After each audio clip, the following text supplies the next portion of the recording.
feel is okay for children. But dun dun dun dun dun dun dun dun. Hey everybody, welcome to TPIM SR Live. I'm your host, True Powers Mine.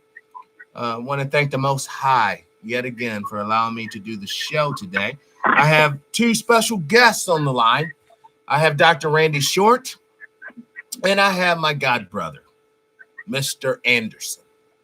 And this is going to be a show, and I feel it already, that hopefully awakens the truth in you. So I just want to start right off the bat. Dr. Short, you want to share any new happenings, I guess, in the Roger Stone trial?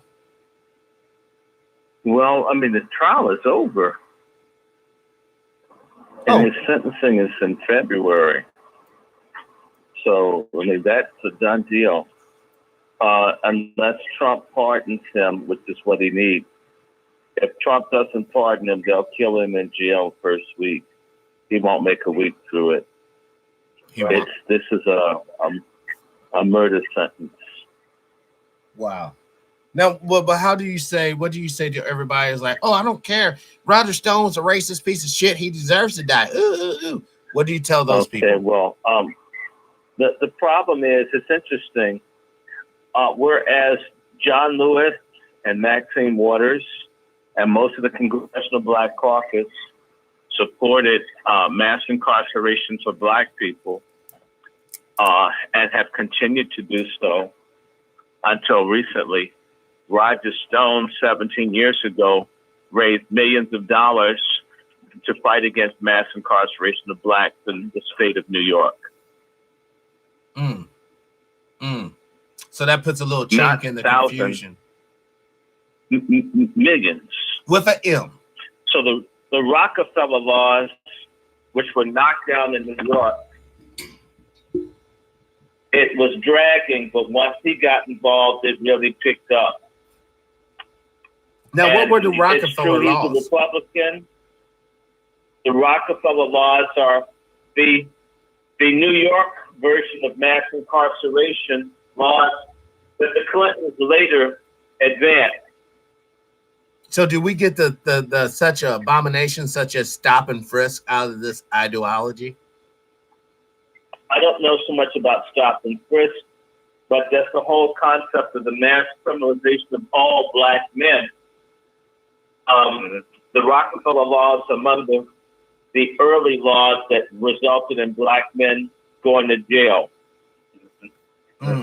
It started in New York, and Rockefeller did it. And Rockefeller was a Republican governor. He was. But was he a Southern Republican, like a converted Dixie? No, he's in the state of New York.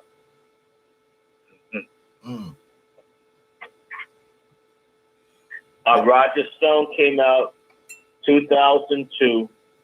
Once someone was able to sell him, you could actually talk to him about something, and he'll hear it out. Not everybody's a monster, even if they've got flaws. Wow. My question is, why didn't the Blacks in the New York delegation, like Yvette Clark and Adolphine Towns and others, be against mass incarceration, and Gregory Meek? So these Black folks that everyone sees as heroes, or Charles Rangel, for that matter. So why do you think there was silence on this issue? Excuse me? Why do you think they didn't speak out? Because they support it. It's a Democratic Party policy, lock up Black people, replace Black people with illegals. So our Black leaders are cool with young Black men and women going into slavery, which is the punishment for, criminal offenses. Is slavery, 13th Amendment. Check it out. Why would they do this, Doctor? Isn't that, putting their children and grandchildren in harm's way? Well, not their children immediately. And so let's be honest, what I hate about Black people, and there's a lot to hate about Black folks, that I don't hate Black people, but there's lots to hate, We're obsessed with kings and queens without thinking about what the hell the kings and queens do to people. Well, yeah. In order to be a king or a queen, you have to have steal subjects. Everybody's stuff and screw over people and mistreat folks. Kings and queens sold Africans to Europeans. Kings and queens got us in this hole. And the little people up in the Congressional Black Caucus and the other black elected officials function more or less as kings and queens because we're so obsessed with feeling like we're powerless without understanding that power comes through collectivity and connectivity. We want to have it as individuals. And so if we see a strong individual that stabs us in the back, we still feel good. Well, but Dr. Moore, doesn't that same dynamic hold true to the European nation, Europeans as well? I mean, let's be honest here. But here's the problem. Here's my problem with what you're saying. He didn't ask me about white people, and I don't like talking about white people's problems because white folks take care of white folks. So I don't have time to do equivalences. I want to deal with us getting ours, being focused on just us. Well, being focused on us, wouldn't it have anything to do? Okay, like let's look at success.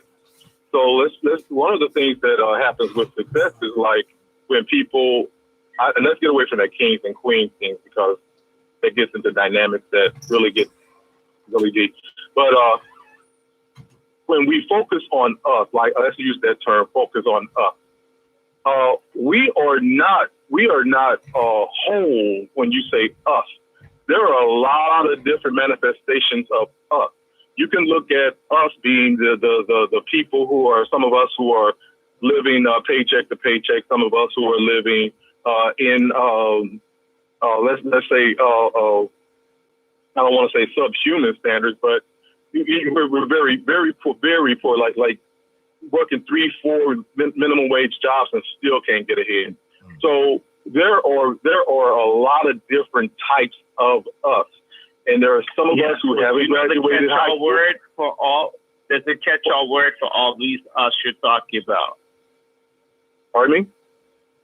There's a catch-all term used for all of these different us's you're talking about. Okay, yeah, okay, I accept that. So, but the point I'm making is that in order for us to achieve them, we're going to have to get on one truth, right? Well, actually, not all of us. That's not the way anything works. The truth doesn't make things work? No. All of us aren't going to ever get the truth. That's a waste of time. Enough of us need to get it and impose it on the rest. Imposement is a strong word. What would that actually entail? How would you impose that on others? There are lots of ways to impose.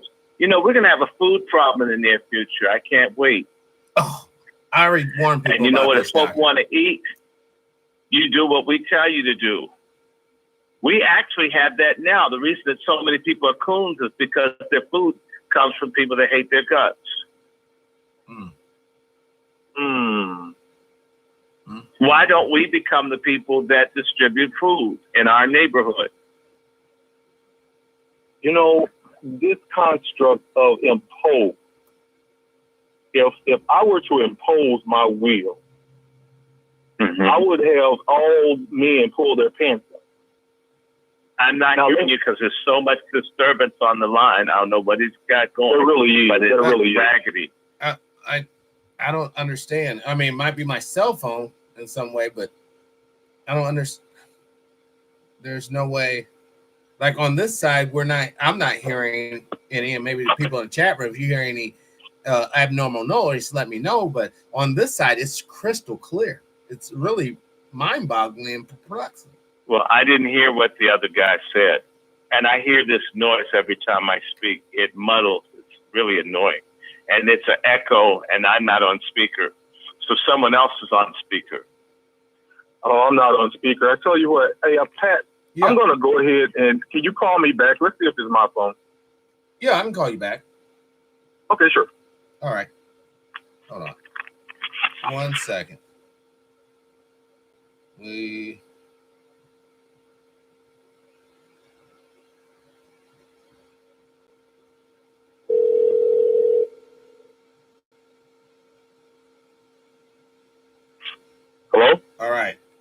Hold on, let me get you into the conference. All right, doctor, is that better? Yeah, I don't hear the noise. All right, good. Well, no, I do hear it. I do hear it. Yeah, I still hear it as well. Well, I don't understand, guys. I mean, over on my side, it's quite. Hold on, let me take off the Bluetooth speaker. Is this better? Yours crystal clear. Hello? Can you hear us, doctor? Your Bluetooth it always does that. So it's never gonna work. That's much better. Okay, well, good. Now we can continue. I'll just remember no Bluetooth. All right, we were talking about imposement. We were talking about imposing my will. If you want to impose a person, first of all, you have to choose that will. And there are a lot of people out here who are walking around with their pants hanging down. So if I were to impose my will, that would create a whole lot of dynamics. Now, one of the things that we could do is, okay, go ahead, is to enlighten as to some of the reasons why this so-called style has I completely disagree with you. Not because you're wrong in your intention, or even if we're in an ideal situation, yes. But even if you did all the enlightening, you don't own the radio, you don't own the internet, you don't own the television or the cable or the music that's constantly telling another message. They can out-scream and out-yell you over and over and over again. No, this won't come without creative ways to coerce a change. You will not win over, even as a parent. I'm sorry, you impose your will on your children. And we're dealing with childlike, infantile, juvenile, undisciplined behavior in our neighborhoods, communities, or wherever we live. And it doesn't change with trying to enlighten them. It will come with basically, do what I say or else. This is the same reason that black people comply with white hegemony, is they know to obey or else.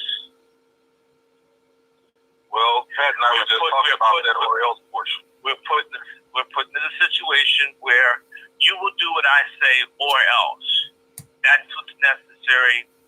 The system and everything else has not, it's deliberately stripped us of other ways to do it. I would happily go and enlighten and love people. It won't work. Dr. King tried. They killed him.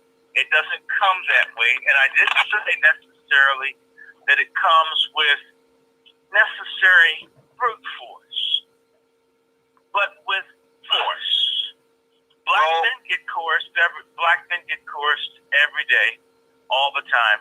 We get coerced in ways that we don't recognize as coercion, from buying anniversary rings, buying regular diamond rings because they've been coerced, because of the lying media tells folks that diamonds prove that you love, and diamonds are valuable, and they're folks who are out working an additional job to buy a worthless rock to prove to someone that they're being coerced, because if you give them the rock, you get some cooch. right. It's coercion. And we all know how valuable pussy is in the black male culture. But we can also, it's amazing to me, we watch other people do it and refuse to use it for self. It's a choice. Slavery, I agree with Kanye, at least nowadays, it is a choice.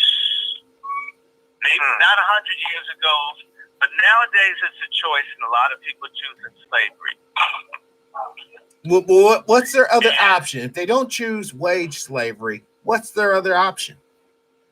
Well, I mean, the point is there's collectivity. People can do stuff where they don't have to do wage slavery, but many people prefer slavery to freedom. My point is, again, the coercion does not have to be like what you think I'm implying.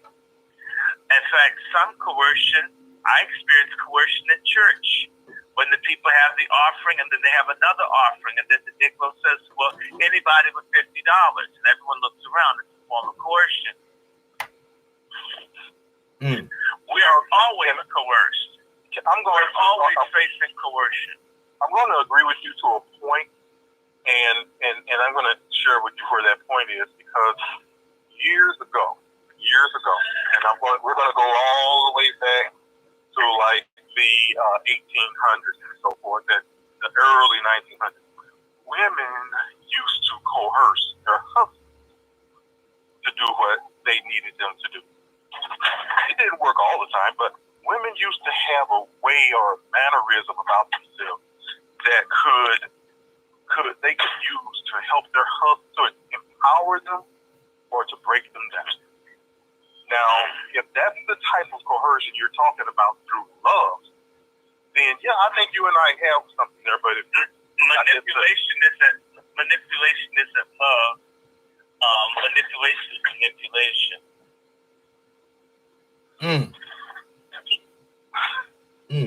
Well, you and I are going to have to agree to disagree. Yeah, that's okay. We it's fine. Coercion, persuasion, and coercion are two different things. Mm-hmm. If you have someone and you lend them your car, and you say my car needs to be back at 11, and you imply with the stern look that they will regret not bringing the car back, you didn't persuade them. You let them know that there's force with the look that you have. Many people do things, in particular, we've got to have coercion in our community because we have undisciplined males and females who've been raised by grossly undisciplined women and sometimes undisciplined men and women. It's a fact. That is true. This is why our kids are doing poorly in school. The kids who are doing the worst, black kids, and with good teachers, when there's money, and it goes back to the home. We have lost discipline. Discipline implies coercion. You are forced to take tests and read books and write essays. And carry yourself All like a man. Coercion isn't bad. In fact, a lot of coercion is good. We don't understand that there's good coercion. It's good coercion if you have a daughter and her boyfriend knows. You say to him, brother, if I think you touched her, you're not going to get back home. That means you're going to get to marry without being ripped up. That's great coercion.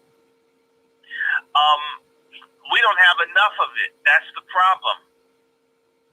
Our community lacks penalty structures for violating the group. In fact, all the incentive is on violating the group. Let me tell you how crazy life is. Right across the street from this office is Hollis House in Baltimore. And they have a person that drives the Meals on Wheels truck. And it's a black man who looks like Bette Midler with blonde hair that delivers the meal.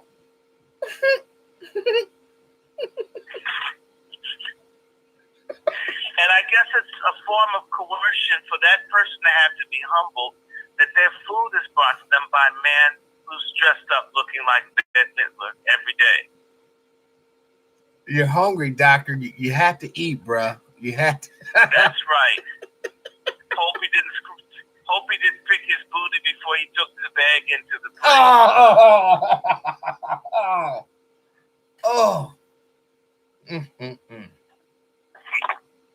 See, the problem is when we're talking about coercion or any other higher, basically behavior pattern, if people have wrong information or wrong indoctrination, then I guess my question is, doctor, how can they coerce a person in the correct way? You know what? How did they get it happens all the time. You see the little black Hebrews? Right, the Israelites. And the other ones. Did you know about them taking people in the freezer and whipping their behind? And that's how they have such order. None of these groups work without some coercion. The Nation of Islam, all of them. They have a pipe squad in the Nation of Islam. Ask them. This is not my imagination. That discipline is based on the fact that You don't go out to bad mouth and talk about Farrakhan Nation this one. You better not. Everything black that works has coercion and force. Oh, yes, it does. Right. You can't talk bad. You can't tell the secrets of the Greek letter organizations and who did what to who and who swallowed oysters to get online. No, you don't. You don't tell the secrets of your lodge or your Mason group. No, you don't. Are you hearing me? Well, is this because force is the ultimate validation of authority, which all other authority is derived from? Whatever it is, bro, I've sent you. We don't have it. We're not using it, and we're paying for it. You know, I was in the federal courthouse in Baltimore 2 days ago. Yesterday, actually. And I had a chance to see the mayor walk by me twice in courtroom 5C. I didn't go in, except I went closer. I didn't go in. This woman systematically stole from the time she got elected in the office. And speaking of coercion, the sister whose office I'm in, she was on the board of a group called Kids Our Size, which was a program to help black kids deal with obesity and to eat right and to lose weight and be healthy. You feeling me, right? Right, be fit for battle. Right. Now, guess what? When Pew, who got help by this woman to win, because she worked through the crooked Irish mafia led by Mr. Martin O'Malley and others. When she got into office, she not only ripped off the ideas of the woman for whom I'm working with, Sister Reba Hawkins. Right. Remember I said she's working with kids losing weight, exercising and eating right.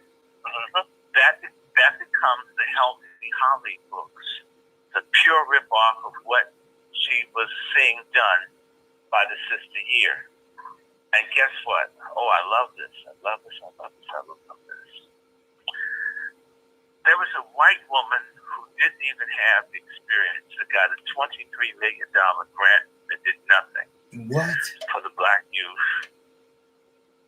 Did this lady ever give a Christmas party card or invitation to the sister who helped her get elected? No. All those resources squandered. No. Now, here's interesting. There are whites that steal far more in Baltimore and do whatever they feel like doing. None of them go to jail. None of them get convicted. The person that is rumored is another black elected official who wanted to double dip and have 2 jobs so they could have a really good income. And they were told they couldn't do that. So in anger, so it's been said, they ratted out this sister for having money that she didn't pay taxes on and so forth and so forth and so forth. Are y'all hearing me? Y'all feeling me, brothers? Yes. And see, had there been perhaps some coercion on this lady to remember the people from which she came, she may not be on her way to facing maybe 35 years in jail. There may have been better services for black folks, and there may have been some money for local activists, and there'd be some people living who would have been reached out to and touched who needed someone to touch them. Are you hearing me? This situation is true in every single solitary city in America. That there's black people who turn their backs on the others. Even when they don't have to, they can't even send a Christmas card, which they wouldn't pay for. Right. Meaning that you have the whole community chest of the city and you give it to everybody but the people that supported you. Right. That's hatred. We're going to die if this continues. In fact, I was thinking in my head, whites have been the majority of the country for a few hundred years. But if black people were the majority, would we kill more of each other, rape more, and cheat, and not do business with one another like they do in South Africa? The way we're constituted, probably so. As much as I hate that idea, you see, dear good friend to the brother who's the announcer, I don't like what I see, but what is what I see. And the only way that this is going to change is it's going to be shock therapy. As I want to share with brother, true power is mine. A little bit of coercion goes a long way. There's a dirty politician, they have to be white. In D.C., I think I mentioned him to you, the one that looks like a hedgehog with glasses, who's pushing the prostitution legalization bill called the Community Safety and Health Amendment Act of 2019, which I'm happy to tell you has been tabled. And prostitution, brothel holding, pimping, whoring, and sex purchases have not been decriminalized in D.C. Nor should it be. Well, no, it was on its way. It is because people coercively changed the discourse of the city. Right. People made it clear we want to hurt the person that would do this to us.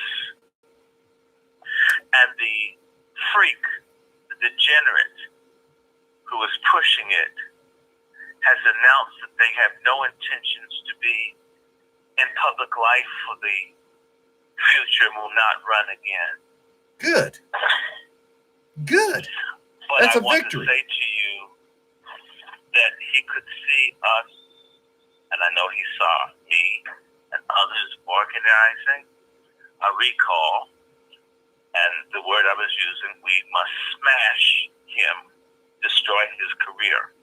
I don't want to talk to him. I want to see him homeless, pushing a bass cart down a ghetto street. And shitting on the sidewalks. This is what we must do to our enemies. I don't want them. I don't want them to be happy. I want them to be miserable like I am. But now, that being said, Doctor, do you not see a lot of our brothers and sisters who are black, melanated, that are indeed homeless? The people who are in power wants to see them in misery and pain, and hopefully they are in psychological pain. Because we haven't punished them. We have not punished black traitors. The black liberation is so close at hand, but it requires a willingness to punish traitors. But with 13% of the population as a whole, is that a right thing to do? More than that, and 50% of us are traitors, but that means only one person needs to kick the next person behind for things to turn around. We're not outnumbered 10 to 1 in our own community. We're either 50-50, 50% of us want to move forward. We at least half. We might even be the majority of those who are tied to BS. But we are not organized, and we romanticize our pathological brothers and sisters. And so if we just reach out and love them, no, you need to tell them, I'm going to break your skull. Okay, can I ask you? People change. Can I ask you a couple? Okay, you said we must punish traitors. Now you have to understand the dynamic of human thought and emotion. Okay, now we are not the majority in this country. We're the majority in our own community. We're the majority we're the majority amongst ourselves. I'm not thinking about nobody else. I don't know why you keep going on that track. Well, because we can deal with ourselves. Can I help a word? Go ahead. Okay. So let me share my idea. Like I've listened to yours. Okay. Now, we are not the majority in this country. Now we have to live in this country. We have to exist. holistic in this country. Because I don't know about you, but I'm not going anywhere. Okay, so now that means that we are going to have to acquire some numbers. Okay, and the way you acquire these numbers is to like the Indians used to do. We have to look at other cultures. Look at other cultures. Okay, we don't have the answer to everything, but the answer has been had by other cultures. Sometimes we're going to have to reach back and grab what has worked, and then utilize those dynamics within our own sphere, so that maybe, just maybe, we can bring ourselves up whole, and then you get our numbers, and then now watch what happens with third grade. Wait a minute, watch. What nationality was Johnny Cash? Johnny Cash. What nationality was Johnny Cash? Johnny Cash was a Melungeon. A Melungeon. He was full-blood Apache. Full-blood Apache. They loved him. Loved him. Now, here's the thing that we have to do. We're gonna have to stop trying to destroy one another and overpower one another and lift up each other. Right. Holistic. And then we can bring that brother along with us. And he can do things and reach people that you and I can't.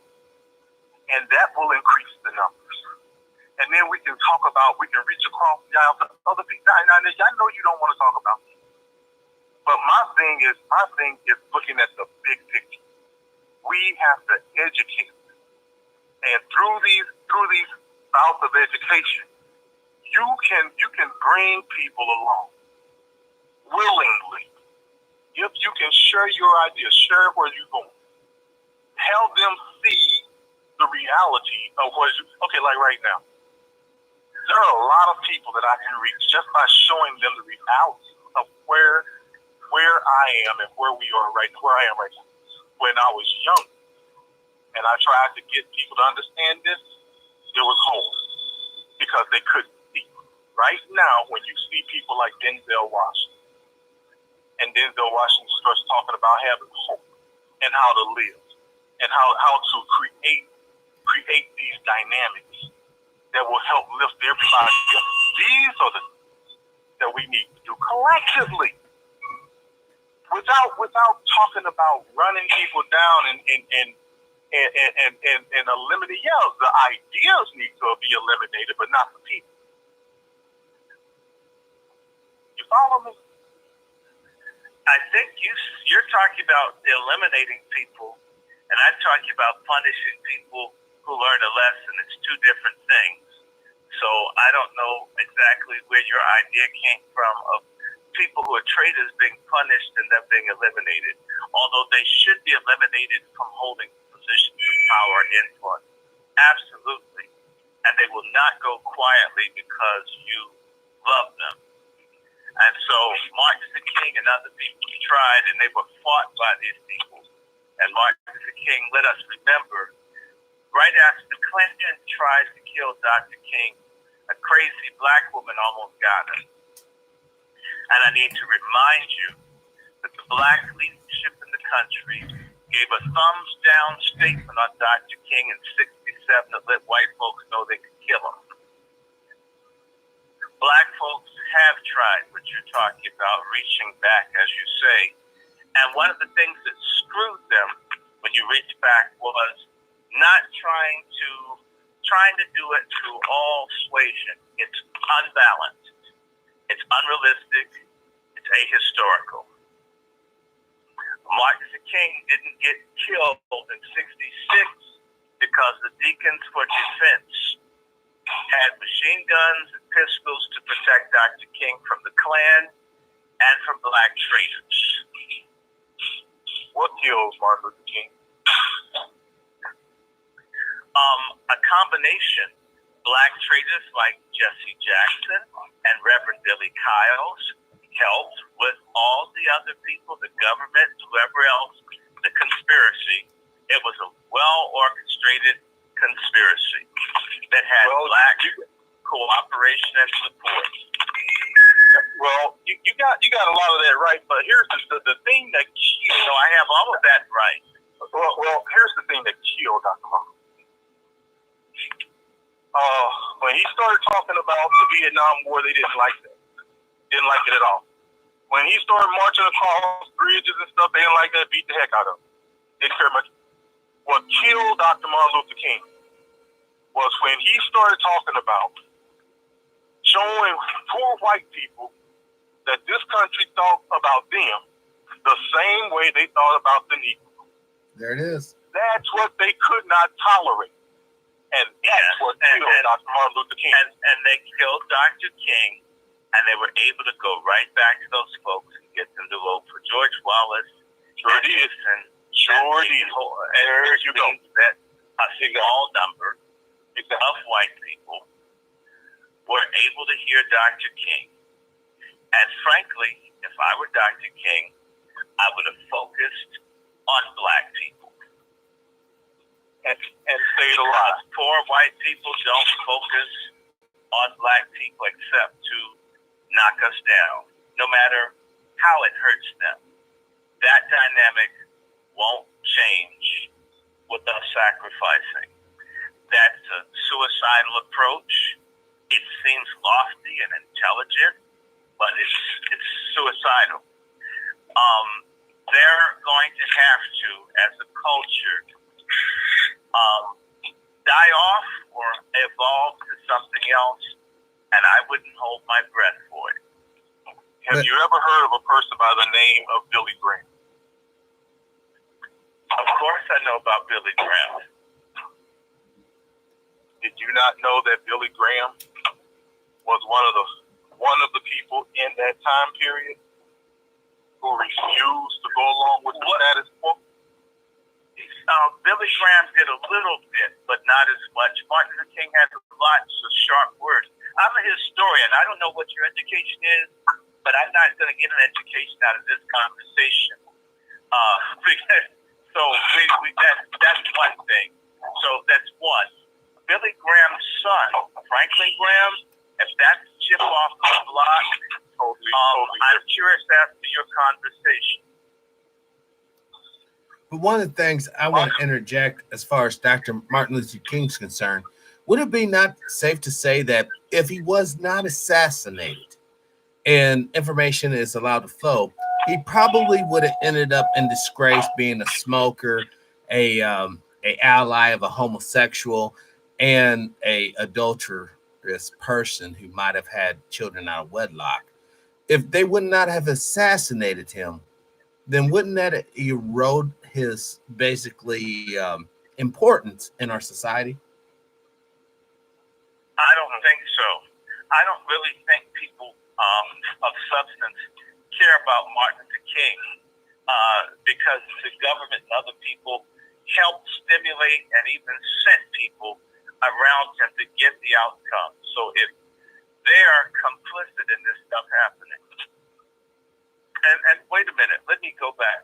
The same people that are pushing LGBTQ and transhuman and transgenderism are the same people who talk about Martin Luther King being a straight shooter outside of his marriage.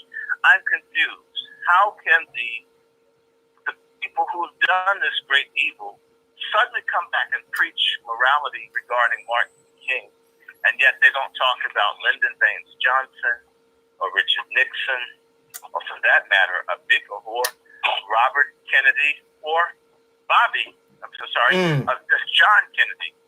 So why is Dr. King having some intercourse so important, and yet these people who often did more, in fact, Hugh Hefner's a hero, and all these other people. So I don't really care about, in fact, I met someone that had the affair with Dr. King. I hugged them. And I'm glad. I wish I had the picture. I felt so good. And whatever she did for him, I'm thankful. I wish she had done more. But isn't that because unlike the other people you mentioned, Dr. Martin Luther King had another title, which is a reverend, which should be a servant of the Most High, servant of God. So we should hold a reverend to a higher standard, especially in the moral arena, than we do a layman or just a politician. Yeah, well, I will say this, that Dr. King had feet of clay, but Dr. King ultimately gave his all. I've seen a lot of folks who don't cuss, never drink, never smoked, and then never helped anybody else either. But were they reverends? Oh, yeah. I've seen reverends that don't help anybody. We got one. We got a lot of them now with jets and everything. So would it be safe to say, Doctor, historically looking at the situation for a lot of black males in particular, to assume the role of reverend gave them some sort of economic benefit? Well, I'm thinking that anybody that can get tax-free money is a benefit. So let's be honest. The black church, not all, but most people that I've seen aren't really concerned about helping people. It's a meal ticket. It's a hustle. It's a way to get free coach. In fact, it's often a way to get a harem and to get an institution with your name on it. Almost like being a star. In fact, some people are able to parlay being ministers into recording careers and film careers, books. And it's like a type of celebrity thing. It's not about servanthood. It's about being served. So I see a lot of that. You see a lot of it. It's pretty normal. Well, let me ask you this then, Doctor. Would that, the definition you just provided us, would that really equate or equal a trader? Yes. A trader on two levels this time. A trader to the doctrine that they're supposed to represent as a true doctrine, and they're a trader on a political, cultural, social, economic level to the people. They're both secular and sacred traders. The scriptures describe them in John 10:10 as hirelings, as people that are just in it for the money. Dinars, dollars, rubles, whatever. It's that love of the magical talismans that a brother will willfully send his brothers and sisters into oblivion. Because when we're dead and we have to take account for our lives, isn't that when the damage is really amplified? Well, yeah. I mean, think about it. You live a shitty life on earth and then you die and go to hell because you was following the wrong doctrine.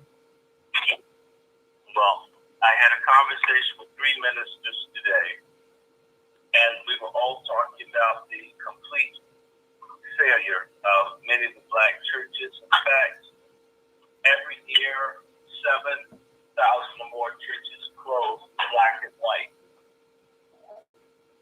The doors are closing. I'm glad about that. Yeah, well, I'm not. I just kept complaining. But one of the things that's killing the churches is the Walmart impact of the mega churches. You know how Walmart destroys the mom and pop stores? Right. The mega churches destroy the mom and pop churches. You're right. And they replace it with a culture of death. It's like we've been talking about all night. As long as you take the 10 commandments and you look at it and you do the exact opposite, you will be rewarded by the system that is in place. And this goes back to the war of attrition. Like I said, ultimately, if they would not have killed Martin Luther King, the war of attrition would have disgraced him in the eyes of the uninitiated in the long run. But they couldn't wait for that. You mean like Bill Cosby? Oh. Yeah. Well, because Bill Cosby, that slightly, it's the same and yet it's different. Bill Cosby wasn't a reverend. Everybody knew Bill Cosby was a tramp. But Bill Cosby didn't rape all those women, and these stories have come out. But Bill Cosby, like Martin Luther King, was surrounded by traitors. Bill Cosby was surrounded by traitors. Now, I have to say this, and I always tell people openly, honestly, Bill Cosby's a distant cousin. I frankly was, like many people in the family, angry because he didn't want his own family. Right? We were scum to him, or, niggas. If I recall hearing the expression that we were described as, he sure could use us now. But even in that, since you're talking about love, seeing them try to railroad him for messing with that punked out Dr. Spock crackhead looking thing, I had pity. And there's no such thing as blue. Finish real. That was Viagra or something like that. He gave that dress. Okay? And she probably has a clitoris the size of a key blocker, but we don't know. We haven't seen. I don't want to see either. Bill Cosby didn't do what was said. This woman's a racist and a lesbian who's always been with women, had no interest in men. This was a gold digging expedition. Bill Cosby has diabetes. He can't rape anyone with erectile dysfunction. Oh, stop, doctor. Doctor, you right there, you touched on the nerve, because a lot of melanated men suffer from diabetes. And one of the consequences of that is having a limp dick. And yeah, that's something to consider when we look at Bill Cosby's case. And not only Bill Cosby, they wanted to destroy. Bill Cosby's been targeted by the people that run the entertainment business. I'm not going to say which ethnic group, so no one comes after me. And that's just a real crime. Those women, in fact, he had a very fine woman on his legal team who proved time and time again that these women were lying. Her reward was being kicked off of his legal team. Someone within his ranks did not want Bill Cosby's name preserved. Someone is getting big bucks for him being held down. He was being betrayed. I think I know who it is, and they and I don't speak because they know we know who it is. It's in clear view. Well, is there any way we can jump track? By the LGBTQ community was against Bill Cosby because he didn't want to have gay people in the remake of the Cosby Show that he was going to do. Oh, wow. Bill Cosby is a straight up man. Though he may be, the image that he was trying to put out of black folks was against the grain of what these people are pushing.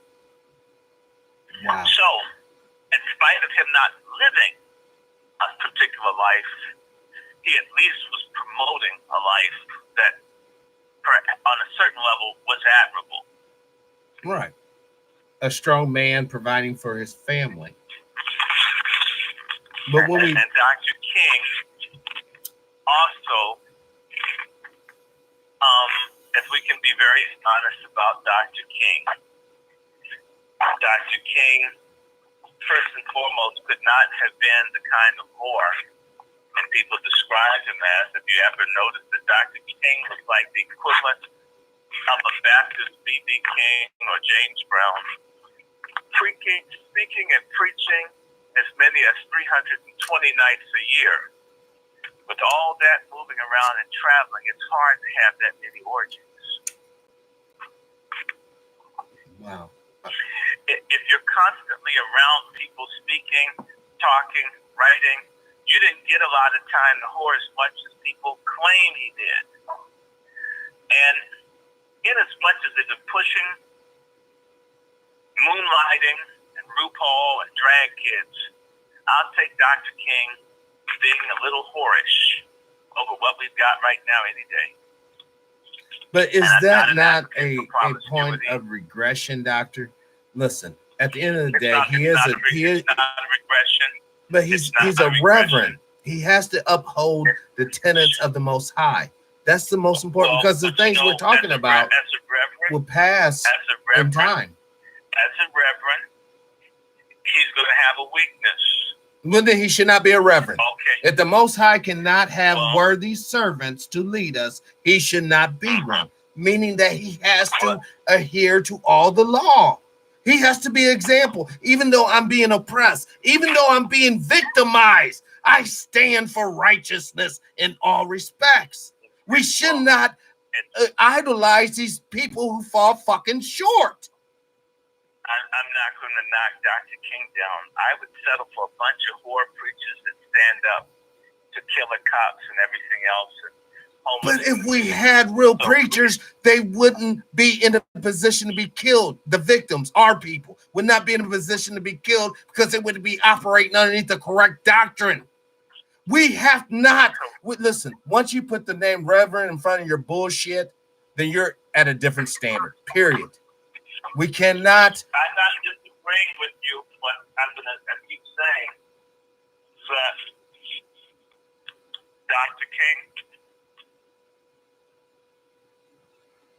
pardon me? No, I'm listening. And all the others that were flawed, right, did more and got more done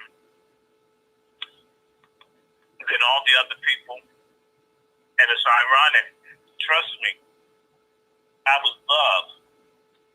And I'll put another name in, another philandering minister, Adam Clayton Powell. Well, yes, he was a great one by historical point of view. What he overcome. And once again, folks, the relationship he was in, his father was black and his mother was white. All right. And they were. No, both parents were black. Clayton Powell. Yes. Well, the story I received was his mother was white and his father was a preacher. His grandfather was a slave that showed the pictures, of his back being beaten and all that good stuff.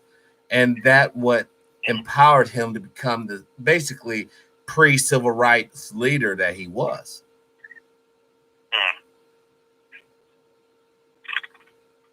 But you tell your version. The grandfather was black. The father was black. The mother was black. So Clayton Powell was not mulatto or in any sense of the word? I usually don't use the term mulatto. I don't like it. Although that was used for my family. What is a mulatto? Well, and mulatto, I mean, but mulatto only exists in the constructs of race and racial identification. If we really look at the reality, we're all black. Different hues of blackness, but we're all black. But mulatto basically refers to people who coming from Europe and they mate with people from Kemet or Africa to produce a child. That's what most people would agree that a mulatto is. Adam Clayton Powell, philanderer, drinker, smoker, great man. I'm very hard on this, but you know what? They got something done. They may have been hoes, but they did something. We don't have anything right now. I would love to have that. We don't have that right now. And Dr. King would have certainly, I think Dr. King, you can't say had he lived because that's anachronistic to try to make something fit in history that didn't happen. So I won't speculate on that, but what I will say to you is this. Dr. King consistently and increasingly better understood what the situation was, to spoil rich kid or bushy kid who have been brought up in a culture where the men take advantage of women, and that's part of the preaching thing. And his brother was a tramp like he was, but they were great men. And so I'm going to say Dr. King, in spite of his lack of discipline in terms of how he handled his marital life, still one of the greatest people, not the greatest, but one of them.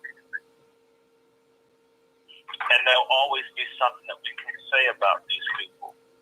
Right. But let's be thankful for what they did do, and particularly when they gave the ultimate sacrifice. Malcolm X was having an affair before he died. Did not hear about that, doctor. I'm not mad at him. I love Malcolm X. I would have rather him been a Christian, but Malcolm X was cool with me. And these men gave their lives for us, almost like saints in the Bible. But can I ask you a question? And this came over on the sidebar, the secret chat over here. Did Malcolm X go to hell when he died? You'd have to ask God. I would certainly hope. There's a thing I'll tell you that you'll find quite interesting, because Peter Bailey, who was in the Audubon Ballroom with Malcolm X, when he died, was like an uncle to me, said that Malcolm was evolving even up to the point where he passed. He didn't think he was going to die. He wasn't anticipating dying.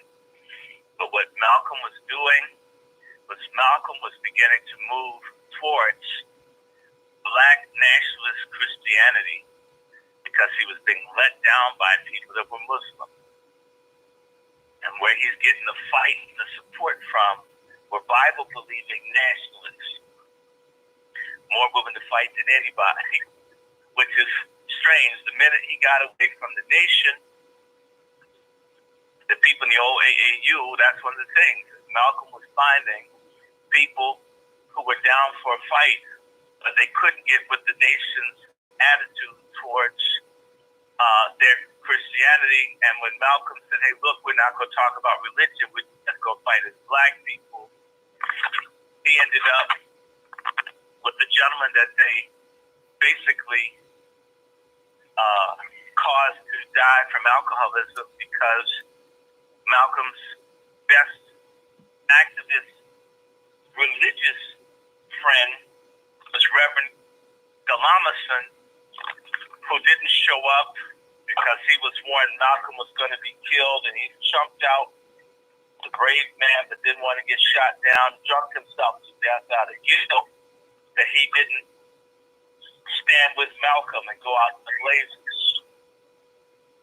But what good is that? I mean, I guess the real point here is this.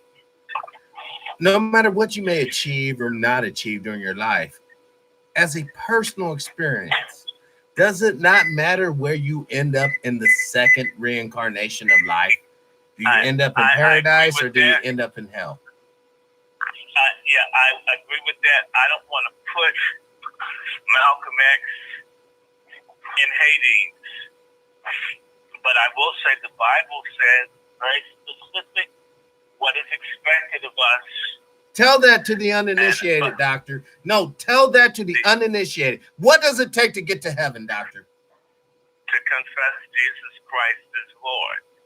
Can I interject? Now you're in my realm. Yes, okay, brother. Didn't Christ tell his disciples? He told, as a matter of fact, wasn't he speaking to Peter when he stated, I have many who are not of this folk? Didn't those words, if we are to believe the Bible, didn't those words come out of his mouth? Those words came out of his mouth, and you heard me say, I'm not putting Malcolm X in Hades. I ain't doing it. If God does it, it's God's will. But if God doesn't do it, bless God, all his judgments are right, to say the scriptures. There you go.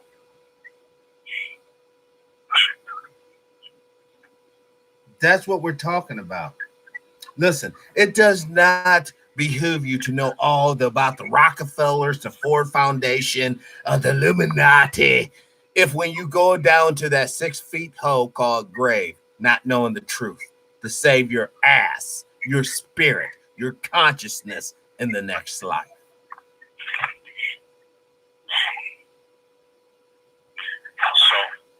I would tell people this, and I stick to it. People must have an experience. We must have morality, a foundation based on right and wrong, that there's an eternal and a transcendent life to come, which will bring you to the point where you're able to sacrifice that which you see now without a concept that there's something better, without the concept that there's something greater than you that you're accountable for and will give an account. You're a lost person.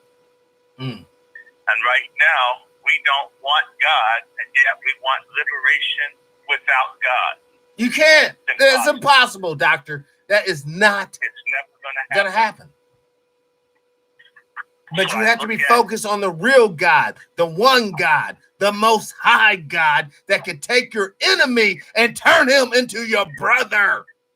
Now that's the part I'm talking about. But he tells you to clean yourself up first. He tells you to get the beam out of your eye before you talk about the splint in your neighbor's eye. And that's why they start with self. Now, getting the beam out of one's own eye. Let's expound on that for a moment. To get the beam out of our own eye, we must look deep at our own self. We must do introspection.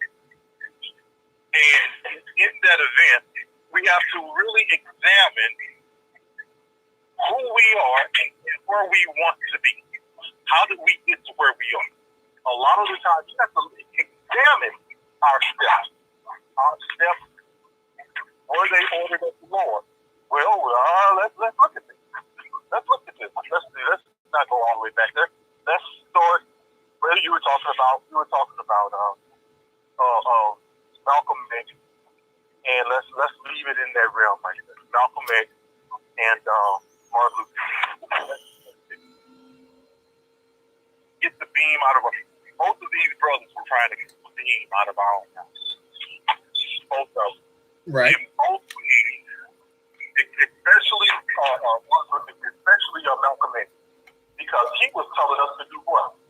Lift ourselves up. Stop living like we don't know how to live. Stop being dependent on other people. Isn't that what he was telling us? Stop listening to what people are saying. That's what you're saying. That came out of our own mouth.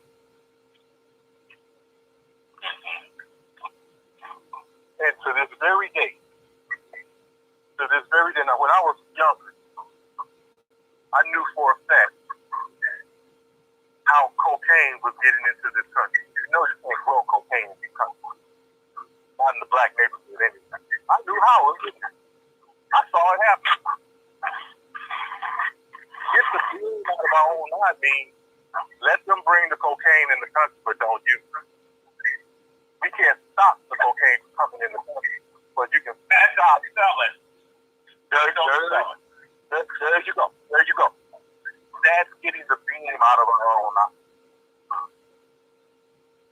There are a lot of things that we can do as a people. It has nothing to do with putting down someone else. It's lifting our own stuff.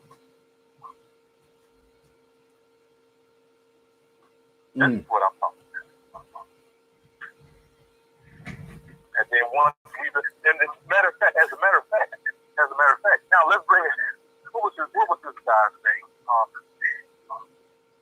Why do fools fall in love? What was his name? Frankie Lyman.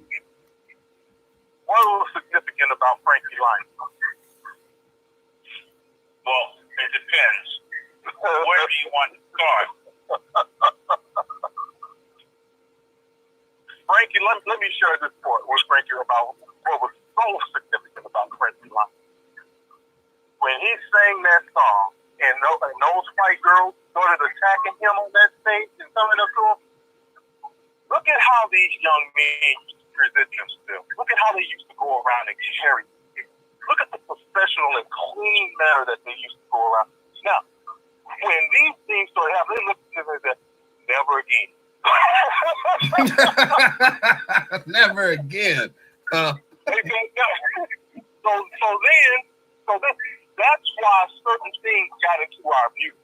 That's why certain behaviors, certain characteristics, certain lyrics, certain words became prevalent in nobody else's music but our own. But was this to foster a sense of confusion and self-identity? Now you're talking. And who pays for all of this false self-identity? Who's behind it? Where's the money coming from? It's coming from small hats, rich, old, white, wrinkled up motherfuckers that's gonna fuck your stupid ass on the casting couch. That's where the money comes from. And would rather you do it to yourself. And infect your brothers and sisters' psyche and minds with your madness and nonsense. You get paid to support the war of attrition that is being waged upon you. There you go. Man, it sounds like we finally found something we can all agree on. Oh yeah, because this is to self. Everyone can understand. Yeah, they're right. This is happening to me right now as these three men speak. And when two or more, the Spirit's there. So what's going on when three or more and what's there? Yeah, but it says for two or more come touching and agreeing. We're agreeing right here. And this is the manifestation of the Spirit at this moment. Because we are all in agreement. Okay. Well, with that being said, Pat, I came to St. Louis for a reason, and I have to be about my father's business. So Yes. I'm going to have to say thank you for allowing me to be on your show tonight. It was enlightening.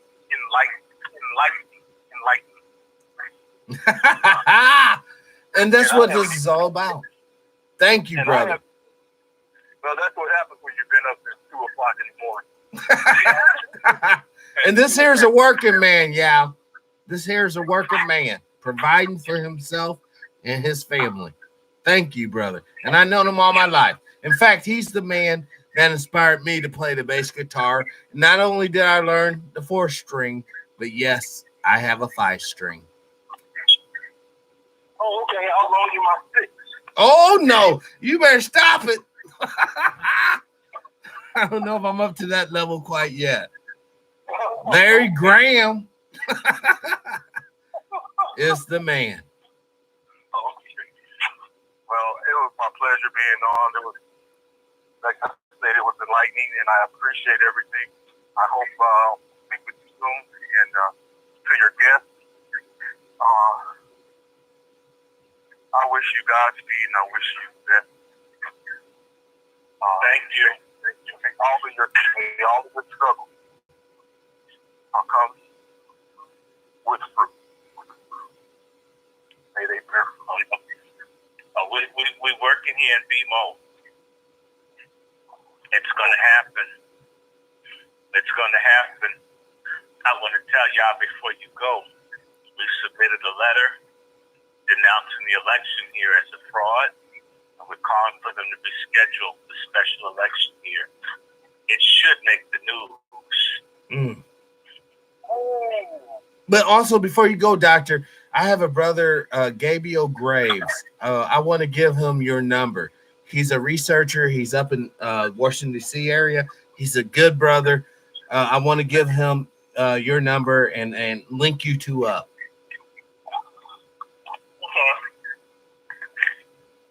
That's cool. Ask him if he knows Vermel Graves. I will. You know, it is a blessing, seriously, to have this conversation with you two gentlemen tonight. And do not forget, it took millions upon millions of years for this to happen today.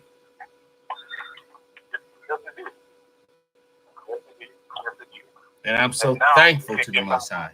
get down to this or reversing the last 159 years.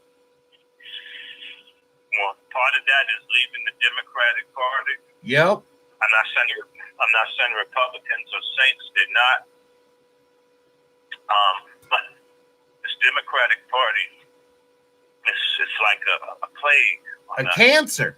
It eats you from within. People have turned their backs on God to be Democrats. It's insane. Again, well, but see, at the same time, again, here we are with an agreement again.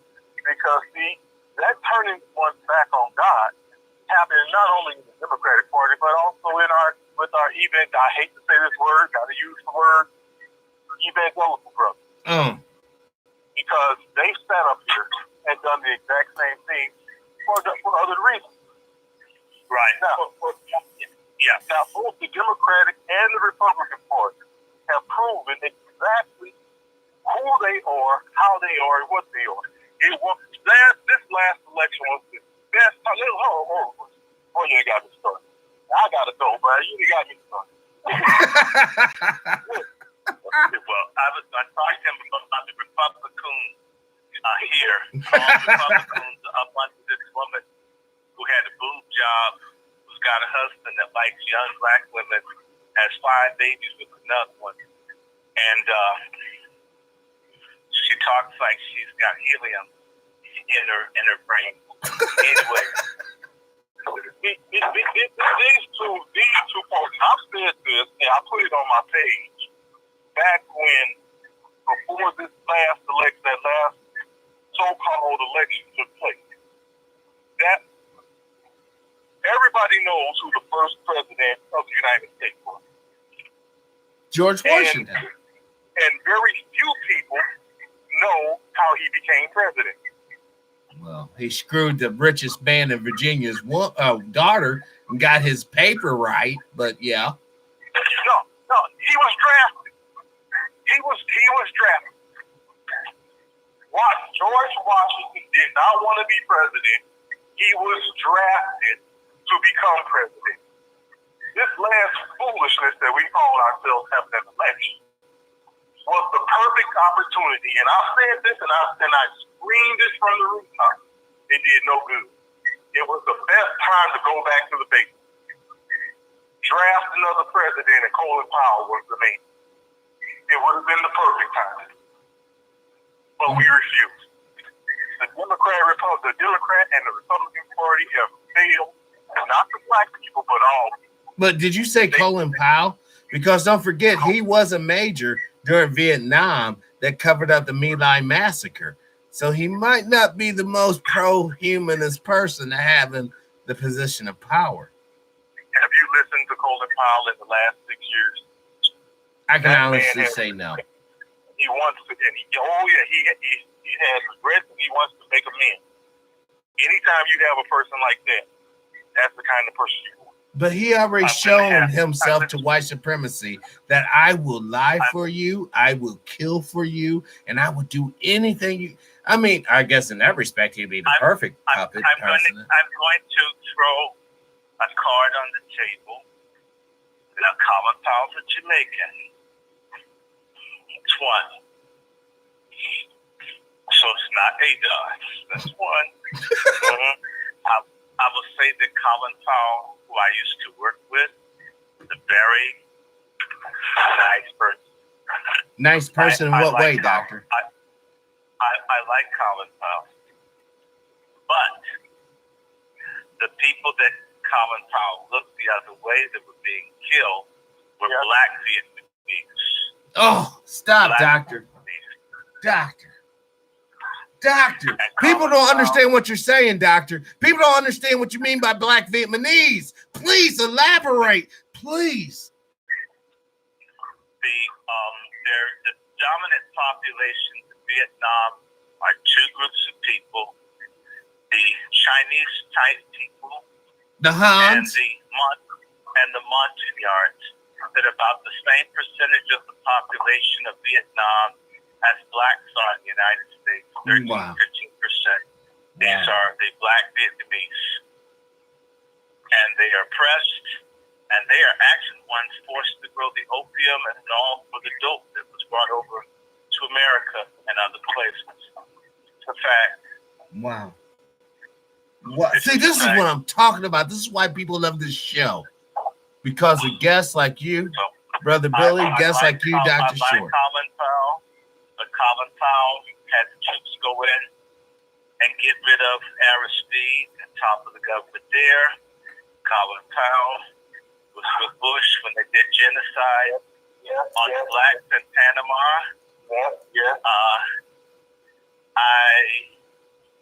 Colin Powell didn't say much. I have family in Sierra Leone and Liberia. The genocide's there. Colin Powell was part of the Africa Crisis Response Team, where they destabilized the government of Nigeria.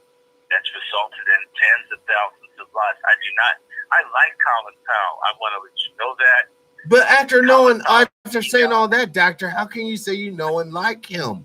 After this illustrating. I like the person that I met on the board of trustees at Howard University. But what was the redeeming quality, Doctor? I mean, what you said was a damning resume. But my colleague whose father was a 3-star general would always tell me Colin Powell was an Uncle Tom and a coon. Oh, and Doctor. The word is at Howard University that Colin Powell resigned from the board of trustees at Howard University because he was angry with me, and he was not an Uncle Tom, and he didn't appreciate me calling him one. I never called Colin Powell an Uncle Tom, but when he confronted me, I asked him, are you an Uncle Tom in as much as I did not call you one, sir? Doctor, you did not say, looked him in the eyes and you said that. Sir, I didn't call him an Uncle Tom. I made a reference to people being coons and toms on the board of trustees at Howard who betrayed the faculty at Howard. Colin Powell was on the board, but he was actually quite kind and friendly. He got mad, and I said, I never called you a Tom. You responded to this. Did you feel called? I didn't call you. Now, are you a Tom? I'm sorry, but a chatter from the chat room. This is smoke lust. Uncle Tom will be a compliment. So I did not call him anything, but he did quit, and everybody complained that I got on his nerves because I made him do stuff. We were on the same committee, and I punked him, and I would do it again the same way I can punk the governor of the state when we demand injunctive relief because they can't have the special election on the same day as a general primary election. It's illegal. And there are 32 people running for Elijah Cummings' seat, and the only person with the nuts to do this is Reba Hawkins with me pushing her. And it may be in the news, y'all. You heard it here on True Power's Mind. We're saying hell no to a sham election to put that whore wife of coon Elijah Cummings in his spot. Let her grab people's penises in her personal life and not in Congress. Now, can I ask you this, Doctor? Did Elijah Cummings go to hell because of his lifestyle? You know, I don't know, but I want to talk about that real fast. Because since I spoke to you last, his wife published, in fact, let's talk about her for a moment. You know, exactly a week ago, she said she needed to get preventative surgery because of breast cancer in her family, so she had supposedly a double mastectomy, both of her breasts cut off. Oh my gosh. And then took her in her bed with her plastic blue bonnet on, smiling, and she went back to work on Monday. And I'm just curious, is it that easy to have your breast removed, to be under anesthesia, and go right back to work? Now on some heavy pain pills. She's doped up. Doped up. I don't know. I have no idea, but my mother's a breast cancer survivor, and I just think if you had both breasts cut off, wouldn't you want to take a day or two off, just especially if you could afford it? But just think how much money she might be missing out. All you're telling me right there is like the cop that doesn't want to be taken off the street. No, chief, I gotta be on the street. I gotta make a difference. He's on the street shaking down dope man. He's down the street fucking getting dick sucked by a whore. That's why he wants to be on the street and not behind the desk. And what the doctor just described is the same thing in the political arena. No, I want to now say this, and I will stop. There is a cancer, rare cancer that Mrs. Cummings says Elijah Cummings had, which is like a tpim carcinoma. And I looked it up, and it is a very rare cancer. It can be found in people who have HIV/AIDS. Oh my God! These are people. I didn't say that. Don't blame me. I'm only going to explain what the disease is, and so nobody comes after me because I'm working with the candidate, and they're not going to say I said something about him that I can't back up. But I will say to you, the form of cancer that Mr. Cummings had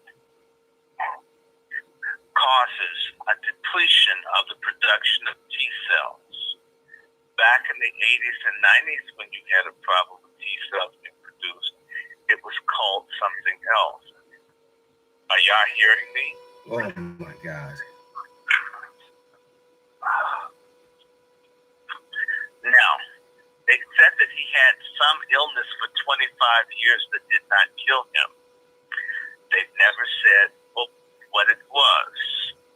If it's a tpim carcinoma for 25 years, one of the other things that can cause tpim carcinoma is taking retroviral drugs, as I explained in the program before, that the retroviral drugs that you take to prevent HIV/AIDS causes cancerous growths and retranscriptase and cell, meaning that taking AIDS drugs to combat AIDS causes rare cancers in persons. It causes early onset Alzheimer's. It causes the degeneration of joints and bones and internal organs, as well as blindness and deafness for geriatric AIDS sufferers. Wow. He did need a walker to walk, right? Remember, in a wheelchair? But I'm not saying that's what that is. The other thing I want to say to you is he aged magnificently. Well, not magnificently. He aged rapidly since the time that I spoke to him and he lied to my face and when he died. And one of the things that you know about cancer is normally when you're dealing with cancer, you give chemotherapy. But if you look at him, he looks bloated, which looks like he was given steroids. You give steroids to build up immunity. But another thing I want to bring to a point, doctor, is when you offend a prophet of God, you have consequences. And I'm just going to be honest. You, Mark from Anaheim, are two prophets of God that I personally know. What you say come to pass. You told us, you warned us, doctor, on this show about the cancer of the anus. And you look at all the reports coming out. Oh, there's an increase in anal cancer. You warned us, doctor. You tried to tell the people, stop from your deviant sexual ways. But they offend you. Oh, doctor, you don't know what you're talking about. You're just a blah, blah, blah. Oh, no. It's not that. It's in the papers overseas. Look for the Daily Mail. They say that I'm a homophobic, racist preacher. You're a prophet, doctor. You're warning the people out of love. I want to say this to you. When I spoke before the city council, begging them not to legalize prostitution for our boys, girls, ladies, men, I read from Leviticus 19 and 29. It's a very simple thing because there's a person who's not speaking to me who I warned she would be rejected and shut aside by the NAACP. She felt that she could get them to support the movement to prevent the legalization of prostitution and male prostitution and pimping and brothel owning. And I said to her, sister, this will never happen. You will not be healthy. NAACP will spurn you. You should accept that they will not help you. If you want to stand up against prostitution, do so, but they will not help you. She got fired. Wow. I warned her and tried to tell her sister they will betray you. They'll do it in the midst of this struggle. She got fired before the city rejected the going forward on the legalization of prostitution. Doctor, she's not talking. I'm so sorry. I gotta ask you right now, while I got you online in real time, why do people not believe you? Why do people not heed your warning? Why? In your words. It has nothing to do with me. I'm nobody, but God is. You're right. Remember, Jesus said, if they hated me, they'll hate you too, right? Right. Think about it. So, I mean, I have a brother who's no longer living, and I would warn him repeatedly about things to come in detail.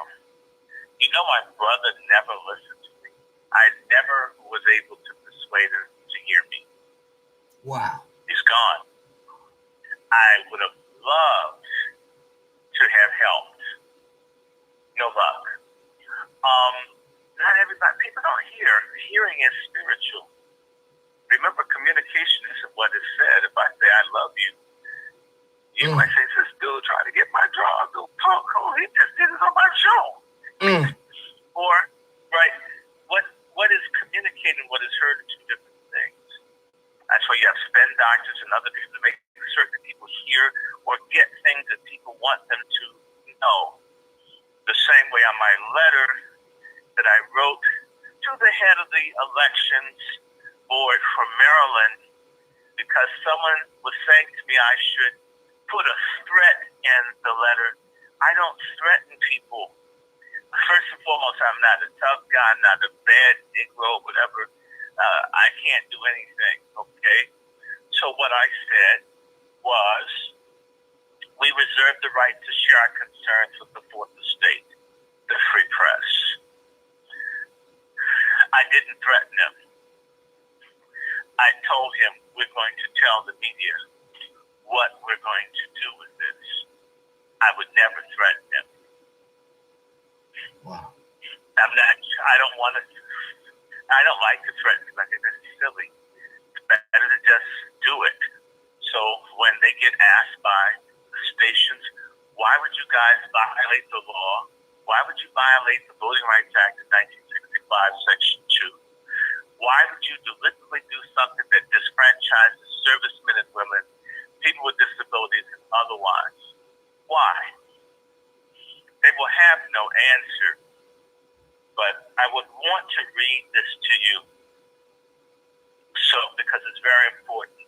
Yes, read it. Because there's this big movement. And it's just one verse. This is what I read in D.C. City Council chamber. Leviticus 19 and 29. And this is something all black men are talking about, all this pimping and such. We need to get out of that business. Do not prostitute thy daughter to cause her to be a whore, lest the land fall to whoredom and the land become full of wickedness. It's a warning to black America, all these pimps and hoes and all this stuff. We're in bad shape. And this is from Leviticus 19. You know, that's the one where it talks about God vomiting people out of the land. Wonder why all these illegals are here, displacing us, kicking us out. I'm not saying they're not doing the same thing, but we know better. We know better. If you don't know better, you can find out better. Right. Well, let me ask you this question. And this is one of the questions that there is no answer, so don't try to answer it because it's going to get you some trouble. I'll say that up front. We have words that we use, pimps and hoes, that's what we call them. The Bible calls them whores and whoremongers. Okay? What's the difference between what the Bible calls a whore and a whoremonger that we call husband and wife today? The price of the wedding ring. Did I ask you that there, Dr. Triumph? What I specifically asked you, Dr. Triumph. The price of that wedding ring and the actions that surround the hate between what God calls a whore. See, we focus our attention nowadays on what you just said, that wedding ring, and we think that the behavior that we enter into these agreements is godly. It's not. It doesn't please God when you sit up here and see. God called Israel an adulterous nation, and Israel had a wedding ring.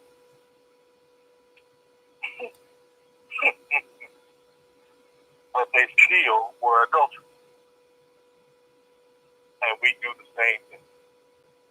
And it won't be until we recognize that the adultery is in our hearts and how we offend God because of the way we treat one another and consider Him. Until we get this foolishness out of our hearts and go back to living our lives for one God, the God that gave His Son for us. Until we get that into our head, we're always going to be whores and whoremongers.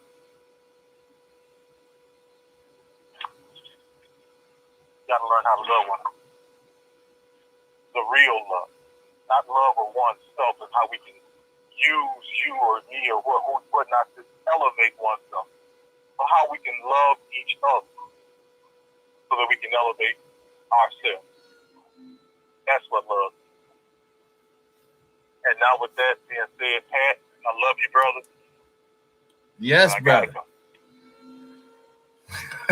Peace and power. Y'all take care now. Love you.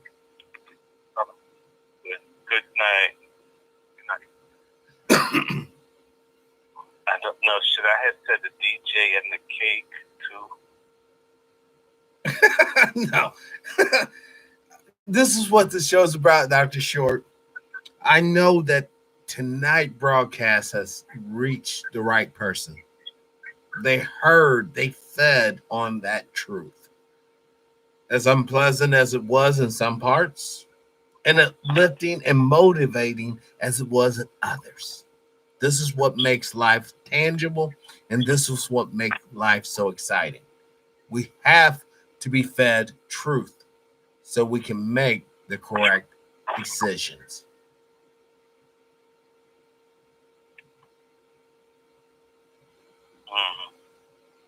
Well, I'm trying to think if there's anything to talk about. You know, on my Facebook page, I have the people reading the charges of what happened with Catherine Pugh. And, wow. And I was going to just say to you, we should talk about Roger Stone for just a little bit. First and foremost, Roger Stone, his biggest crime is really a moral thing of not wanting to admit that he didn't know Julian Assange. He wanted to be a person in the know and the in crowd to be out there as a person reporting news and such during the election. And he was played and cheated and taken advantage of by a person he thought was a friend who used him and helped set him up.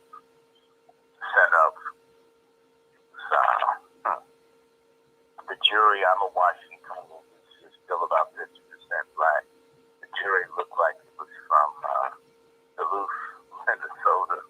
It was just awful.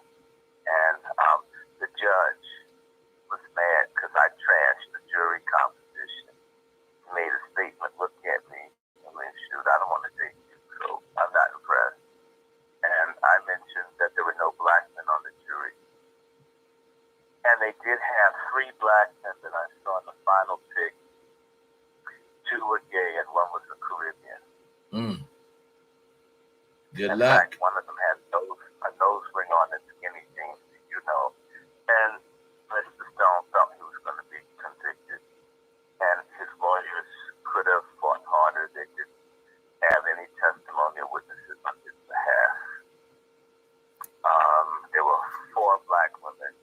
One of them had a little bald-headed Buddha look with big earrings.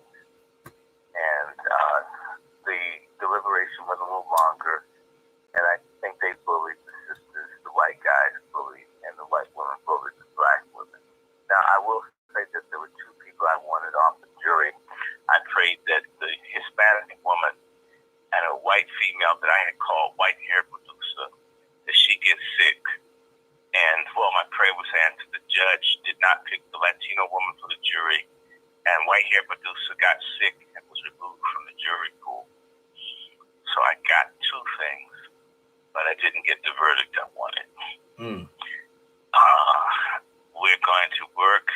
I'm hoping to be part of raising money for his release and to raise awareness. And what does it do? I need to remind people that this man raised millions of dollars to help in mass incarceration of blacks in New York. He was outspoken and found Trump to fight against mass incarceration of blacks. Not perfect. Republican Party has got bigots and so forth. All of them do. We only have God in each other, what you keep hearing me say. And I keep being told, you're a sellout, you're an Uncle Tom, you're saying kiss the Republican Party. You never get to say that, do you? It's like, why, how do you get that out of what I'm communicating? But I am saying strategically, if the Democrats won't do anything that you want, and you can get something from the other side, and get it. If you get nothing from either side, bring both of them down. But in the interim, we need to get the Hillary people knocked them down. And so I'm very grateful I've done what I could. I always say to people, I can jump happily into my grave knowing that I helped block Hillary Clinton from becoming president of the United States, of which I'm proud. Now, I want to also say that when people were being organ harvested, raped, slaughtered, genocided, enslaved in Libya, the one person that pushed that story out, that got all over the media, I thank Mr. Stone. God knows how many people are not victims of the worst treatment possible because he put it out there when most people wouldn't. For the children that were raped and people poisoned with the excrement and the water in Haiti, and the victims of human trafficking and serial pedophilia of NGO organizations and others in the mass murder of people in Haiti. Again, Mr. Stone tried to help. Was it for a Republican political objective? Yes.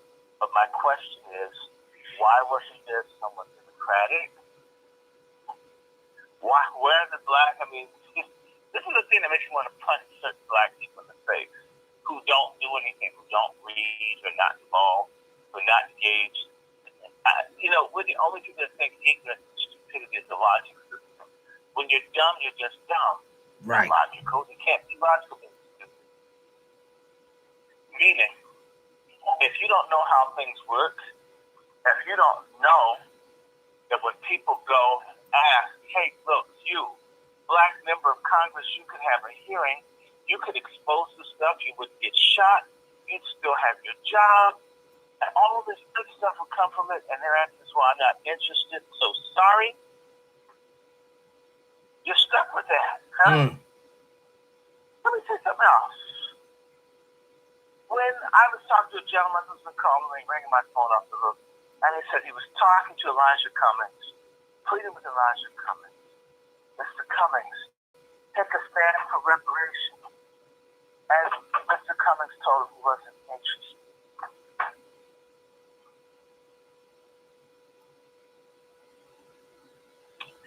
When I was with a woman whose name is Dolly Truesdale, a real woman, who lives on East Fayette Street, 12 blocks north of where I am communicating with you.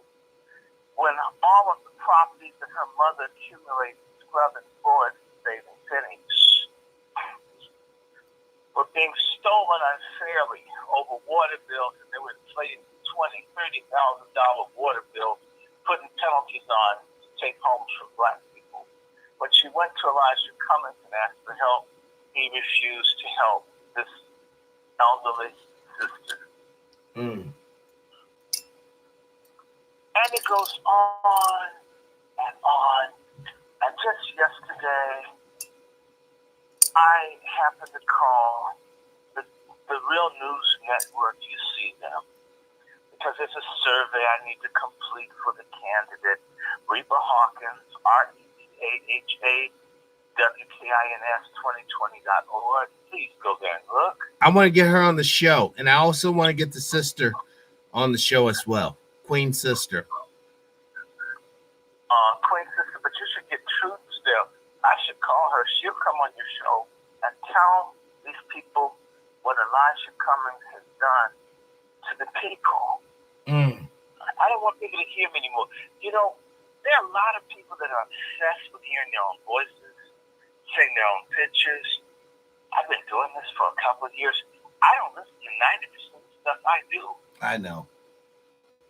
I just sit down and go to another day. And I have a friend that does shows. I told him, dude, I don't watch your shows. I don't watch mine either. It's work. It's done. I had a brother interviewing me from Denmark. No, he's from D.C., but he's living in Denmark. And he interviewed me. I didn't know. I've been watching for 9 years. I didn't know. I don't know if anyone sees it. I don't get fan mail and stuff, really. I don't get paid. Right. So it's like nothing particularly interesting. But he was so happy. I'll buy you dinner, which was great. It's, you know, the Chinese food across the street, ghetto Chinese food. And he didn't like it. I ate his and I ate mine. Anyway, well, that's what I was eating when you guys were talking. I had some fried rice that I took the onions out of and mixed it with my black beans. And I'm full, real full. Yes. Now, oh my God, brother, let me tell you. Elijah Cummings did nothing for the people here. Nothing. There are people who want to fix up homes that were turned away. Homes. In fact, I'll tell you what they did in Washington. If you were gay or white, or white and gay, you wanted a home, a really nice home that had been abandoned or whatever, needs to be repaired. They'd sell that home to you for $1 and help finance you fixing that house up. If you were black and you had $200,000, you couldn't get credit to buy the house. Is that capitalism that a person with $200,000 can't buy it, but a person with $1 can? Predatory capitalism, absolutely. Done all by black Democrats. All black Democrats. My black Washington destroyed by black Democrats who hire killer cops from New York to beat up black kids in D.C. All black Democrats. Baltimore, hunger. In fact, they had a girl come in, and I recruited her to help work for the campaign. And you know what? I gave her some water to drink, and said, you know what? I'd rather have that than that. That's what she said. So I said, it got lead in it. She said, I know I already have lead. It's really, so it's too bad. She says, are you getting compensated? She says, I don't have enough blood lead. I'm only 8 or 9%. I need 12% to be compensated. And when they left, I cried. And I've been angry ever since. The people like Elijah Cummings would allow such a crappy deal where you had to be 12% poison to get help. Why not 1%? Yes. Why not 1%? Anyway, they'll tell you, I'm militant. Oh, he's a Trump supporter. He stabbed us. He betrayed us. He's got white women on the stripper pole in his condo. Oh, God, black folks. Oh, imagine this one punch with the face. You know? And you see what I'm talking about. And I met with someone today, and again, I'm sad again, man. Explained to me when he was a baby, he would have nosebleeds from the lead poisoning in his body. And they experimented on him. The foremost institution that knows about lead poisoning is Johns Hopkins. Yes. And so the black people are just a laboratory to watch them die and suffer and publish papers and travel and go to Sydney and to New Zealand and talk blood toxicity and not do a damn thing about the people dying. And the city's predominantly black, and most of its leaders are black Democrats. When they ask the little bald-headed mayor that they've got, whose name is Young, they asked him about the over 300 murders. He says, "Why are y'all asking me? I haven't killed anybody. It's not my fault. My head public safety person, he hasn't killed anybody. Why are y'all asking me about that?" He's asked another time, says, "Oh, the killing will stop when it gets cold. They will go inside." Black Democrats. Damn. Chicago, the little impish looking, little satanic hobbit looking lesbian mayors they have. Lightfoot. Lightfoot. Insult her. I can't say anything nice. In the words of Tina Turner, we don't ever do anything nice. We do it rough. Yes. Remember that?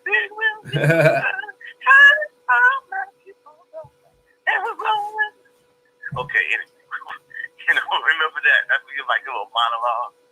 Never good job in the field. Now, I'm not going to imitate anybody. Yeah, look. John Lewis from Atlanta, Georgia. So, brothers and sisters, people listening to this, this man was experimented on as a baby, and he ended up going to jail. He's lead poisoning, and people make bad decisions because they have neurological damage from the lead, and they know all about it. And it's all over the country. It's not just Baltimore.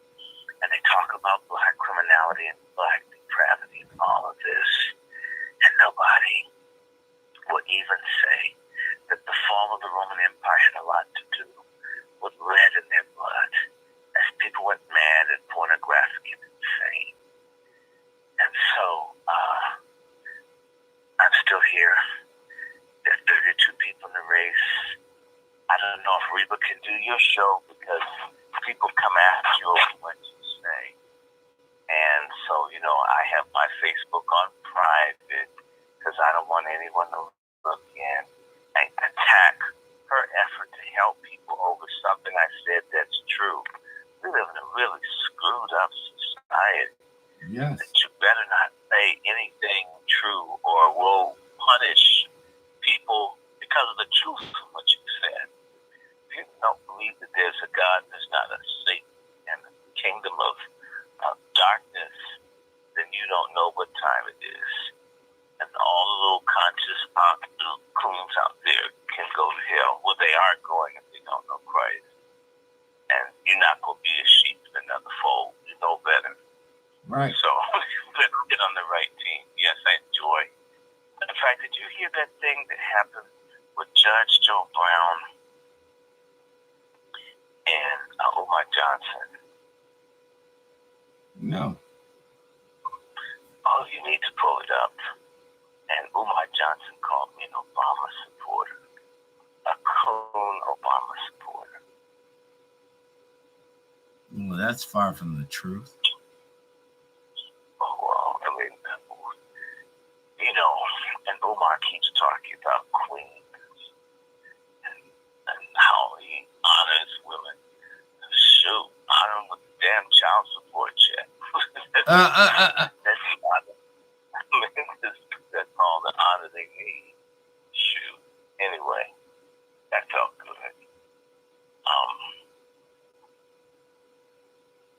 And he's someone that doesn't believe in God. Right. No wonder he's so powerful to people. And he's got a school. I don't know if this is a nuclear reactor or something that he's got kids that are supposed to be in. And I guess he'll collect another $1 million in platforms like yours, something for money. I don't know what it is about black people being attracted to liars and BS. Oh my God, Oh, we got a caller. Oh, really? Yeah. Okay, well, we'll see. I wonder if it's okay. We'll see. Go on. See. Caller, you there? Hey, cool, Pat. Hey, what's up, brother David? Now, Pat, I was kind of like an asshole earlier, but I'm really smooth now. Now, Pat, what's really going on with the show? And it's really looking good. And what Dr. Short was saying again? He was talking about Omar Johnson attacking him. You did Omar Johnson attack? Yeah. How you spell that? O or was it O or U? It's an O. No, with the U. Oh, you? I mean, dude says a lot of stuff. You said a Johnson cat, right? Yeah. His research is poor if he wants to make me an Obama supporter. That's so out there. I'm getting calls from all over the world trying to figure out how they didn't know I was an Obama supporter. It's like, I'm not. Well, why would he say that? Why would he lie to the strip that's going? I don't know. Okay, I'm going to tell you the truth, Pat. I'm going with Janice, and Cassie, so I now know it's not the O, it's the U. But I really can't hear what was being said. It's either my phone line, the goofy ass crickets, the T-Mobile, the Sprint, But I'm just being real. Exactly, Janice. What happened? I'm sorry, Patty. They do this every time. I'm not going with the law. I'm really going with what Dr. Shorts was saying. And I just want to holler at him so I can retract everything that I was saying. But, man, how we going to get him? Ain't no ADOS. Okay, Alexandria, ain't no ADOS. I'm sorry, Pat. Would you mediate, please? Or arbitrate? Can you hear me, sir? No, there's a lot of distortion, so I don't hear you that well.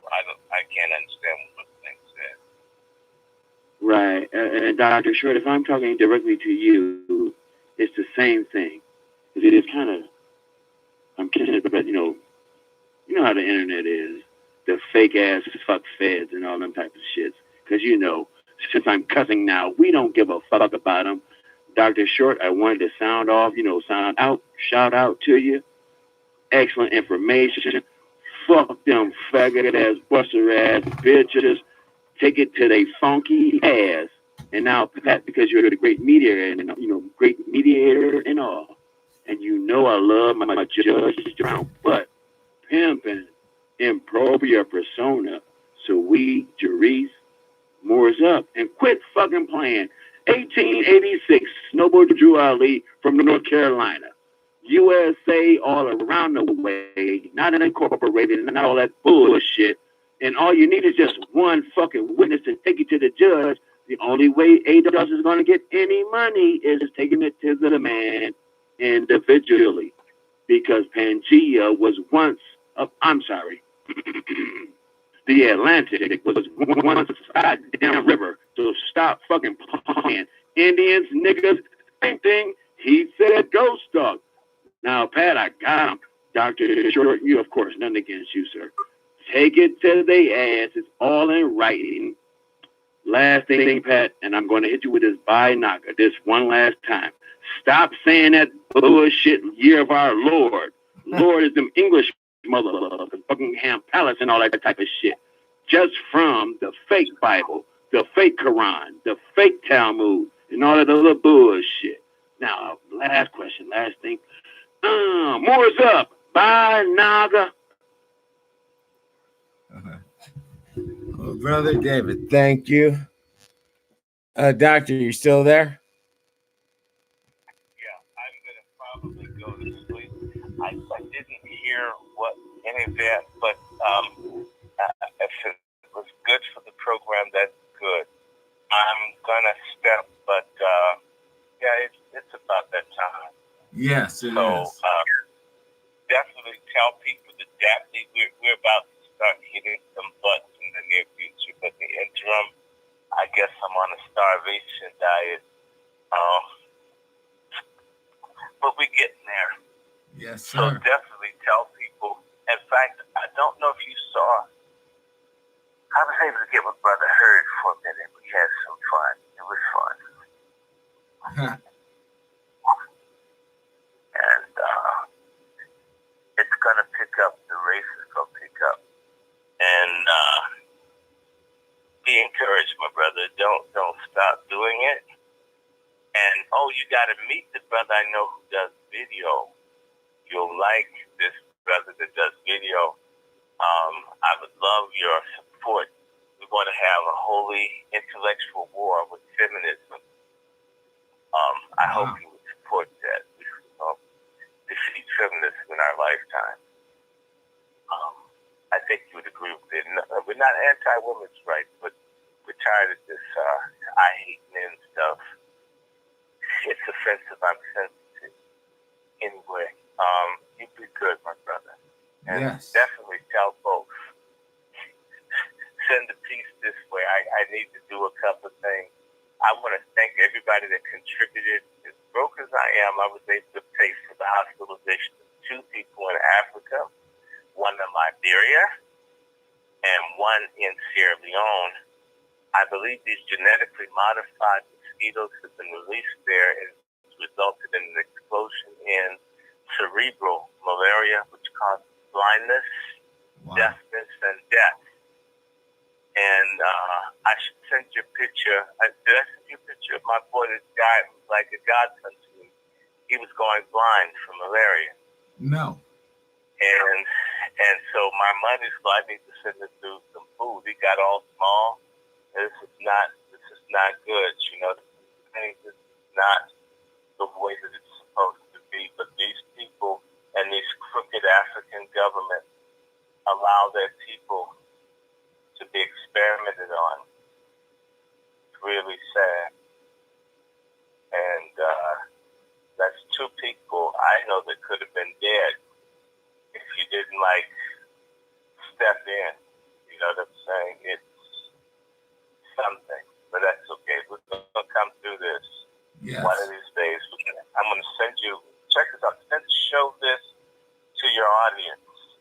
Look at what this thing did to my kid, man. I just sent it to you, and it shriveled him up. He doesn't even look like him. And this is what happened to. Now I'll show you a picture after I was able to get some medication and other stuff. Actually, he was able to buy it there. The war is everywhere. I was trying to get this African preacher to hear me that they need to step up and not let a large number of people die over there. And that man wasn't really interested. I'm just telling you, when you see me get mad at preachers, it's not because I don't like God. It's because I don't see them doing God's work. Right. Now, have you checked your messages? Well, I can't do it while I'm on the phone. You got to post that. That's cerebral malaria. It can blind you. He wasn't able to see. There are people dying right now. Bill Gates released these things. This stuff. Well, we're actually way over time, Doctor. Thank you for coming on, and we'll have you back on. Yeah, you'll put those pictures out. Can you do that now so they can see that? I will do it. I just want them to see. This is a good kid. Not a bad looking person. Look at what they did. And the people who can't afford medicine die. Yes. And so the mosquitoes, you can't get away from them. They're everywhere. And so they're going to remember Al Gore called for population control in Africa. And then they had the dinghy last year killing people. Imagine your eye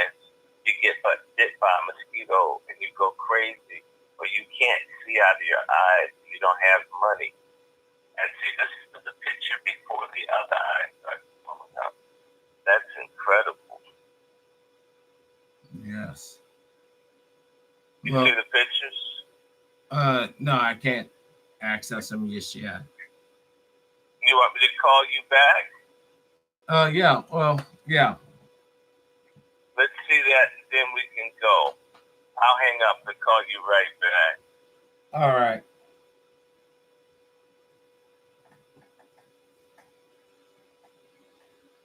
Well, yeah, I have to end it right here. Peace and power.